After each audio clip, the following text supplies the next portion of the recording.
En esta videoclase número 2 vamos a ver sobre lo que son, vamos a aprender, perdón, los enfoques de la investigación.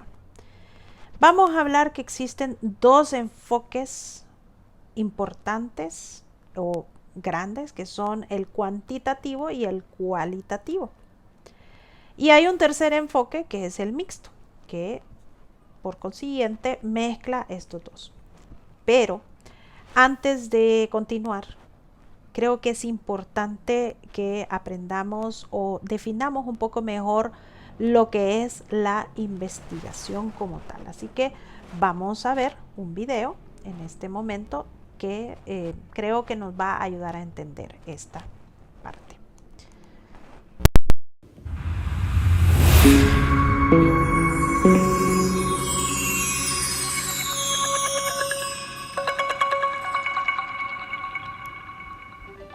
Bienvenido a un nuevo video del canal Educatips. En esta ocasión aclararemos el significado del término investigación, sea que lo haya buscado como qué es investigación, qué es la investigación científica, significado de la investigación, etcétera, etcétera, etcétera. Se abordarán diferentes definiciones y le invito a quedarse hasta el final, ya que le informaré de un elemento trascendental que no debe olvidarse cuando se trata de entender qué es investigar. Ahora comencemos. El término investigación, desde el punto de vista etimológico, proviene de in, que significa en, y vestigare, que significa hallar, inquirir, indagar, seguir vestigios, que unidos, ambos términos significan descubrir o averiguar alguna cosa, seguir la huella de algo o explorar. Existen dos aspectos generales e importantes a diferenciar en una investigación. La primera consiste en la parte del proceso, el cual nos indica el cómo realizar una investigación, qué pasos debemos seguir para lograr la aplicación de las etapas del método científico a una determinada investigación. Y la segunda es la parte formal, aquella más mecánica, la que hace relación a la forma como debemos presentar el resultado del proceso seguido en la investigación, lo que comúnmente llamamos el informe final de investigación. Ahora sí, veamos qué es investigación. Pero antes de todo, no olvidemos suscribirnos al canal y activar la campanita. Como primera definición, se plantea la del señor Ezequiel Ander, quien la considera como un procedimiento reflexivo, sistemático, controlado y crítico, que permite descubrir nuevos hechos, datos, relaciones o leyes en cualquier campo del conocimiento humano. Te invito a compartir tu definición de investigación en los comentarios de este video. Vemos cómo el investigador es responsable de llevar un proceso ordenado e ir a la vez reflexionando sobre el correcto avance de la investigación, todo en pro de responder de una manera efectiva a los objetivos del estudio desarrollado. Ahora bien, Fernando Arias Galicia la define como una serie de métodos para resolver problemas cuyas soluciones necesitan ser obtenidas a través de una serie de operaciones lógicas, tomando como punto de partida datos objetivos. Aquí se puede apreciar cómo el autor hace énfasis en la importancia de la toma de decisiones del investigador, decisiones que deben tomarse de manera responsable y con fundamento. El señor Roberto Hernández Sampieri afirma que la investigación proporciona datos e información para la ciencia, ha permitido avanzar a la sociedad, permite conocer el pasado, el presente y el futuro. Y ahora abordaremos el elemento trascendental que les mencioné, se aclararía al final de este video, y consiste en: la investigación es una de las funciones principales que todo profesional debe desarrollar para fortalecer el conjunto de conocimientos en su rama o especialidad, con el fin de contribuir a un mejor y efectivo ejercicio profesional y por ende al beneficio de la sociedad.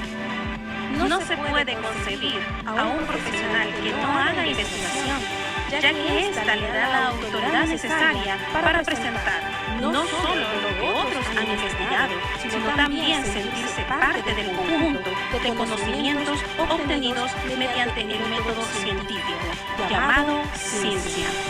En el próximo video abordaremos las etapas que se viven en una investigación. Le invito a suscribirse a este canal, a activar la campanita para que reciba notificaciones de cuando se suba un nuevo video. Le invito a compartir este material a todo aquel que considere le sea de beneficio. Adelante, investigadores, a desarrollar nuestra labor. La sociedad nos necesita, así que a accionar y a actuar. Y recordemos, nunca se deja de aprender. Hasta la próxima. Es importante destacar, y me gustó, creo que debemos de salir un poco de nuestro confort y no tenerle tanto miedo a la investigación, y debemos de investigar porque eso nos va a dar una riqueza como profesionales, nos va a dar armas en nuestra profesión para poder defender diferentes puntos de vista que tengamos y de hecho enriquecernos como profesionales y como buenos profesionales. Por lo tanto, investigar es eso, buscar, hallar, describir, indagar, buscar el porqué de las cosas. Para eso podemos entonces utilizar dos enfoques, el cuantitativo y el cualitativo. Volvemos a esto. Y el cuantitativo en primer lugar es aquello, como dice, cuantitativo. Vamos a contar, vamos a medir. Es todo aquello que podemos medir. Ya, por ejemplo, si escogemos una muestra, una población, vamos a estudiar, vamos a agarrar la carrera de arquitectura, por ejemplo, y vamos a indagar sobre cuál es la postura que está teniendo el estudiante de arquitectura, más ahorita en pandemia, y en su casa, dónde está estudiando, cómo está haciendo sus proyectos, si está en un cuarto, si está en la sala, si está en un comedor. Entonces, de repente podemos hacer una pregunta en ese instrumento que hemos realizado, en ese método científico, acordándonos un poquito a lo que mirábamos en esta diapositiva, ¿no? Y de repente podemos hacer ciertas preguntas en ese instrumento y indagamos cuántas personas están estudiando en el cuarto, cuántas personas en el comedor, cuántas personas en la sala, cuántas personas en la cocina, o cuántas personas no tienen un lugar específico o privado para estudiar, por ejemplo. Entonces, eran 100 estudiantes los que pasamos la encuesta, y de los 100 estudiantes, 60 están en el cuarto. Entonces ya podemos decir que un 60% de los estudiantes han acomodado, adecuado el cuarto para poder estudiar. Eso implica algunas condiciones que al futuro nos van a causar ciertos problemas a nivel físico, a nivel mental, ¿no? Y la parte cualitativa ya se enfoca un poco más en aquello que me dijeron, en aquello que expresa a los que estoy observando esa muestra. Por ejemplo, puedo hacer un estudio sobre el gateo en los niños, en varones y en mujeres, ¿ok? Y puedo hacer una comparación, pero ahí lo más seguro voy a decir o voy a describir cuál es el tipo de gateo que están teniendo los varones y cuál es el tipo de gateo que están teniendo las mujeres, y lo observo y empiezo entonces a analizar y voy apuntando que las piernas van descoordinadas y que va siendo de diferente forma cada uno de los sujetos que están en la investigación. O también puedo hacer una entrevista a los papás y los papás me dicen cómo está gateando el niño, etcétera, y tomo en cuenta lo que me dicen, y aquí por eso observamos a varios que están como hablando, y de esa forma entonces construimos una investigación cualitativa. En nuestro caso, para iniciar, se va a iniciar más la parte de cuantitativa, porque es la parte más, digamos, sencilla, por así decirlo, para iniciar un aprendizaje en lo que es la metodología de la investigación. Poco a poco vamos a ir entendiendo estos términos, porque de repente nos podemos encontrar en la disyuntiva de decir, bueno, ¿qué tipo de investigación va a ser la mía? ¿Cuál va a ser ese enfoque que voy a utilizar? ¿Va a ser un enfoque cuantitativo o va a ser un enfoque cualitativo? ¿O va a ser un enfoque mixto donde yo utilizo la parte cuantitativa para algunas cosas, para investigar algunas cosas, y la parte cualitativa para investigar otras?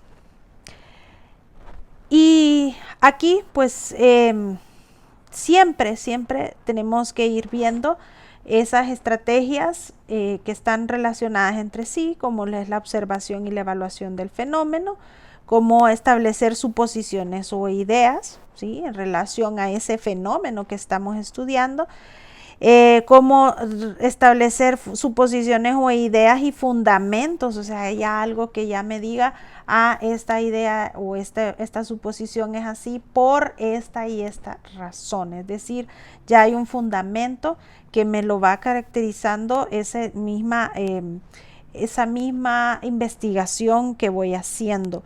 Tenemos que ir revisando ideas en base a las pruebas o de análisis que ya vamos estableciendo, y debemos de proponer nuevas observaciones y evaluaciones para generar otras. Es decir, que con todos los procesos de investigación también tenemos que esas investigaciones lo más seguro van a generar otras investigaciones, otras ideas de investigación. Si de repente, volviendo al tostador del video anterior o de la primera videoclase, si tenemos el tostador y me salió de que el enchufe está mal, la conclusión al final me puede generar otra idea, decir, ¿y será que entonces las conexiones de la casa están mal? ¿Estará bien instaladas las conexiones, las líneas de la corriente, o estarán bien instalado el poste de la luz afuera, de la electricidad o el transformador? Y nos pueden empezar a generar, y entonces empezamos otra investigación. Es decir, la investigación nunca termina, la investigación siempre está ahí para hacer suposiciones, para tener ideas, para observar, para poder analizar y al final de cuentas siempre generar cambios. Es importante tener en consideración que siempre tenemos que buscar un cambio con las investigaciones que hagamos, que esa investigación que realicemos realmente generen un cambio en nuestra sociedad, en nuestra mente y sobre todo, en este caso, en nuestras profesiones o en nuestra profesión. Cayendo nuevamente en lo que es el enfoque cuantitativo, pues déjenme decirles que aquí lo que hacemos es recolectar datos para probar esas hipótesis, ¿sí?, a través de un instrumento como lo es un cuestionario, una encuesta, o otros tipos de instrumentos que a veces existen también para poder cuantificar, es decir, medir, dar un número a esas estadísticas o a esa hipótesis. Aquí, entonces, las palabras claves en este sentido sería que hay una medición numérica y que hay un análisis estadístico. ¿Con qué? Con establecer cuál es el comportamiento. Por ejemplo, hacemos un estudio de una población X en un municipio, nos vamos y vamos a estudiar cuántas personas con discapacidad hay. Entonces, bueno, establecemos de que de 1000 pobladores que hay en ese lugar o en esa aldea, en ese pueblito, de 1000, pues 50 tenían algún tipo de discapacidad. Ok, de esos 50, esa discapacidad, que tenían discapacidad, tantos eran discapacidad intelectual, tantos era discapacidad física, tanto era discapacidad psicosocial o tanto era discapacidad auditiva, y así vamos dando una numeración, y por lo tanto podremos decir que el 1% de esa población tenía una discapacidad auditiva, por dar un ejemplo y un número así a lo al azar o al imaginario, ¿no? Entonces eso ya se convierte en lo que es un enfoque cuantitativo como tal.